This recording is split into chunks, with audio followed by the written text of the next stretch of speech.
Pakistan super league PSL এ আজকের ম্যাচে মাঠে নামবে তানজিদ হাসান তামিম, শরীফুল ইসলাম এবং নাহিদ রানার পেওয়াসার জামিনীর বিপক্ষে রিশাদের রাওয়ালপিন্ডি।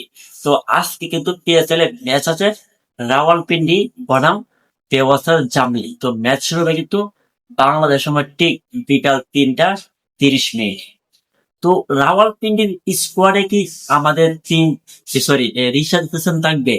আমি যদি বলি রাওয়ালপিন্ডি ক্রিকেট ম্যানেজমেন্ট কখনোই এই ভুল করবে না রিশাদ হোসেনকে বাহিরে রেখে। কেননা রিশাদ হোসেন সে একজন ভালো বলার এবং সে একজন ভালো ব্যাটারও। তাকে বলা যায় অলরাউন্ডার, সেরার মধ্যে সেরা অলরাউন্ডার। তো কখনোই ভুল করবে না এই রাওয়ালপিন্ডি রিশাদ হোসেনকে বাহিরে রেখে। অন্যদিকে পেওয়াসার জামিনের স্কোয়াডে গিয়ে আমাদের বাংলাদেশ সেটা থাকবে তানজিদ হাসান তামিম, শরীফুল ইসলাম এবং নাহিদ রানা। আমি যদি বলি পেওয়াসার জামিন আজকে আমাদের বাংলার ক্রীড়ার মধ্যে দুই ক্রীড়াকে স্কোয়াডে রাখতে পারে, ভাগে রাখতে পারে শরীফুল ইসলাম এবং তানজিদ হাসান তামিম।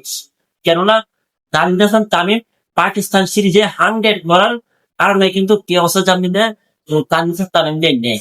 তো এটা একবার শতভাগ নিশ্চিত বলা যায় যে তানজিদ হাসান তামিম আজকে পেওয়াসার জামিন স্কোয়াডে থাকতে পারে। অন্যদিকে শরীফুল ইসলাম এবং নাহিদ রানা, এই দুজনের মধ্যে শরীফুল ইসলামকে আজকের স্কোয়াডে নেবে।